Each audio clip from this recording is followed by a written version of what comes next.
Aujourd'hui, l'hôtel des ventes de Drouot accueille de curieux personnages. Dark Vador et ses soldats, les héros de la saga cinématographique culte La Guerre des Étoiles, sont les invités d'honneur d'un événement exceptionnel.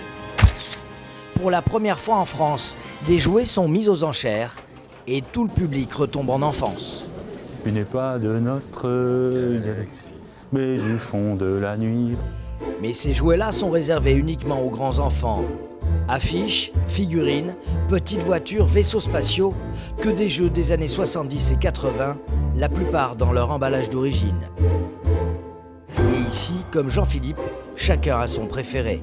Mon jouet préféré, je pense que c'est resté la soucoupe de Goldorak, la petite, avec le robot Goldorak métallique qui avait les astéroaches, les points qu'on pouvait envoyer à partir. Ça, c'était, je pense que ça a été mon premier jouet et mon jouet préféré. Mais ce qui attire le plus dans cet immense coffre à jouets, ce sont les centaines de produits dérivés tirés de Star Wars. À 47 ans, Chris est un des grands collectionneurs de la saga réalisée par George Lucas. Et il connaît les trésors que recèle cette vente. Donc voilà, ce qui est rarissime aujourd'hui, c'est de pouvoir, proposer l'intégralité des 12 poupées mécano, à savoir qu'il y en a 12. Moi personnellement, en tant que collectionneur, j'ai réussi à en avoir que 8, durant les années où je les ai collectionnés. Et à titre indicatif, la plus chère que moi j'ai eu payée dans les années 80, c'était le Boba Fett. Pour vous donner une petite idée, je l'ai payé 3000 francs français à l'époque. Et la pièce la plus rarissime était le IG-88. Une pièce estimée à 800 €. Les jouets et surtout ces produits dérivés sont devenus un véritable business. Un business avec des règles que maîtrise parfaitement Benoît Ramonino, l'expert de la vente. Ce qui est très marrant, c'est que c'est des produits qui n'ont jamais connu de purgatoire. Autant il y a certains types de mobilier, dans les années 70, des trucs orange, marron, on en a eu marre de les voir, tout est parti à la poubelle. Autant ça n'a jamais été ringard de les collectionner. Qu'est-ce qui fait qu'un jouet est cher? C'est sa fréquence d'apparition sur le marché. Voilà. Ensuite, c'est l'état. Bien évidemment, là on est dans la préhistoire quand même du merchandising. On est sur des jouets qui ont à peu près déjà une quarantaine d'années. Avec des matériaux périssables que sont le carton, le plastique et le plexiglas. Donc forcément, le temps ayant fait son œuvre, il y a des jouets qui sont devenus au jour d'aujourd'hui très compliqués à trouver dans ces états-là en fait. Résultat, le prix de ces objets devenus rares explose. Comme cette voiture estimée à 8 000 €. Et rien ne semble arrêter cette flambée.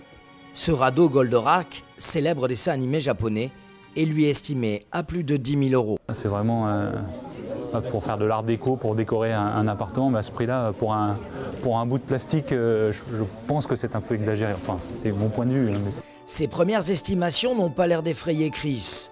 Bien au contraire, cet accro de la Guerre des Étoiles est venu vendre une affiche qu'il détient depuis 25 ans. L'affiche américaine de Star Wars. Celle-ci. Celle-ci. Donc ça, c'est la mienne. Et voilà, par rapport à un ensemble de choses, tout ce qui est merchandising, les jouets, les dérivés qu'il y a pu y avoir, en tant que fan et inconditionnel, c'est vrai que moi, ce qui me rapproche le plus par rapport au film et à l'univers Star Wars, au-delà des jouets et tout autre, c'est l'affiche, parce que l'affiche, c'est le film. Il s'agit de l'affiche américaine originale du film. Jamais accrochée et donc en parfait état, c'est une pièce très rare, estimée à presque 4 000 €. Vu l'engouement général, Chris compte en tirer encore un meilleur prix. Le jour de la vente, tous les fans de jouets sont là. Aux premières loges, Chris est plein d'espoir et dès le démarrage, il voit s'envoler les enchères. 180 par mois. Une première affiche part à 4 000 €. Monsieur, 4 000 € en Une salle. figurine de Star Wars, dont il ne reste que 13 exemplaires dans le monde, s'arrache à 7 800 €. des prix à dissuader tous les grands enfants qui n'ont pas le porte-monnaie bien rempli. 50 au téléphone. Mais pas le chanteur Francis Lalanne, lui a des goûts plus modestes et il ne 160 €. Moi je collectionne tous les jouets de mon enfance. Mon fils il a la même passion que moi, sauf que lui il est dans l'enfance encore. Moi j'y suis dans mon cœur. Voilà, ça Zébulon c'est pour mon fils. J'ai mon bureau au milieu de tous mes jouets, j'ai gardé tous mes jouets depuis que je suis petit. C'est au tour de l'affiche de Chris, qui ne rate pas une miette de cette vente exceptionnelle. La rareté de l'objet fait rapidement grimper les prix. 4500, 5000 par mois. Adjugé, 6500 Pour ce euros fan de achat Star par Wars, enveloppe. c'est une réussite, même si se séparer d'une telle relique ne le laisse pas insensible. Star Wars aussi original, c'est la modèle allemande. Alors, pour ne pas rester sur cette frustration, Chris va craquer. Il achète le dernier objet de la vente. Ouais, c'est symbolique. Et puis voilà, ce sera la surprise. Je connais pas la pièce, donc on va voir ce qu'il y a dedans, quoi. En tout cas, certains collectionneurs ce jour-là savaient exactement ce qu'ils voulaient. Le radeau en plastique de Goldorak s'est finalement vendu à plus de 14 000 euros. 500 euros. Le marteau va tomber à 14 500, 14 500 euros. Plus de 10 000 euros. C'est vraiment pour faire de l'art déco, pour décorer un appartement, à ce prix-là, pour un bout de plastique, je pense que c'est un peu exagéré. Enfin, c'est mon point de vue. Mais Ces premières estimations n'ont pas l'air d'effrayer Chris. Bien au contraire, cet accro de la guerre des étoiles est venu vendre une affiche qu'il détient depuis 25 ans. L'affiche américaine de Star Wars. Celle-ci. Celle-ci. Donc ça, c'est la mienne.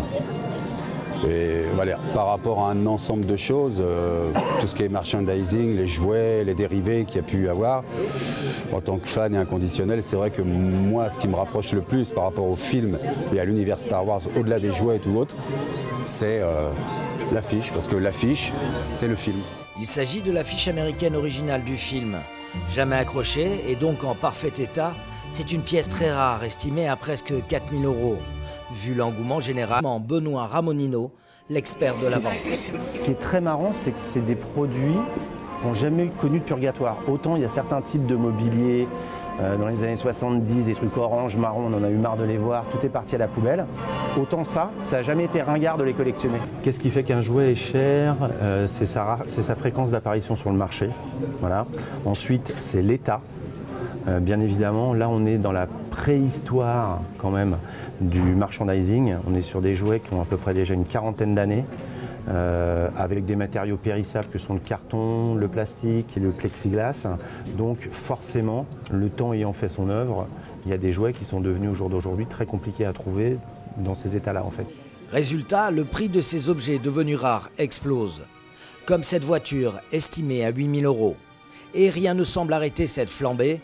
Ce radeau Goldorak, célèbre dessin animé japonais, est lui estimé à plus. Ce qui attire le plus dans cet immense coffre à jouets, ce sont les centaines de produits dérivés tirés de Star Wars. À 47 ans, Chris est un des grands collectionneurs de la saga réalisée par George Lucas. Et il connaît les trésors que recèle cette vente. Donc voilà, ce qui est rarissime aujourd'hui, c'est de pouvoir, proposer l'intégralité des 12 poupées mécano, à savoir qu'il y en a 12. Moi, personnellement, en tant que collectionneur, j'ai réussi à en avoir que 8, durant les années où je les ai collectionnés. Et à titre indicatif, la plus chère que moi j'ai eu payée dans les années 80, c'était le Boba Fett. Pour vous donner une petite idée, je l'ai payé 3 000 francs français à l'époque. Et la pièce la plus rarissime était le IG-88. Une pièce estimée à 800 euros. Les jouets et surtout ces produits dérivés sont devenus un véritable business. Un business avec des règles que maîtrise parfaitement. Chris compte en tirer encore un meilleur prix. Le jour de la vente, tous les fans de jouets sont là. Aux premières loges, Chris est plein d'espoir et dès le démarrage, il voit s'envoler les enchères. 180 par mois. 350. Une première affiche part à 4 000 euros. Adjugé, monsieur, 4 000 euros en Une salle. figurine de Star Wars dont il ne reste que 13 exemplaires dans le monde s'arrache à 7 800 euros. des prix à dissuader tous les grands enfants qui n'ont pas le porte-monnaie bien rempli. 50 au téléphone. Mais pas le chanteur Francis Lalanne, lui a des goûts plus modestes et il ne 160 euros. Enfin, moi je collectionne tous les jouets de mon enfance. Mon fils a la même passion que moi, sauf que lui il est dans l'enfance encore. Et moi j'y suis dans mon cœur. Regarde Zébulon. Voilà, ça Zébulon c'est pour mon fils. J'ai mon bureau au milieu de tous mes jouets. J'ai gardé tous mes jouets depuis que je suis petit. C'est au tour de l'affiche de Chris qui ne rate pas une ligne. Aujourd'hui, l'hôtel des Ventes de Drouot accueille de curieux personnages. Dark Vador et ses soldats, les héros de la saga cinématographique culte La Guerre des Étoiles, sont les invités d'honneur d'un événement exceptionnel. Pour la première fois en France, des jouets sont mis aux enchères et tout le public retombe en enfance. Tu n'es pas de notre galaxie, mais du fond de la nuit. Mais ces jouets-là sont réservés uniquement aux grands enfants. Affiches, figurines, petites voitures, vaisseaux spatiaux, que des jeux des années 70 et 80, la plupart dans leur emballage d'origine. Et ici, comme Jean-Philippe, chacun a son préféré. Mon jouet préféré, je pense que c'est resté la soucoupe de Goldorak, la petite, avec le robot Goldorak métallique qui avait les astéroaches, les points qu'on pouvait envoyer à partir. Ça, c'était, je pense que ça a été mon premier jouet et mon jouet préféré.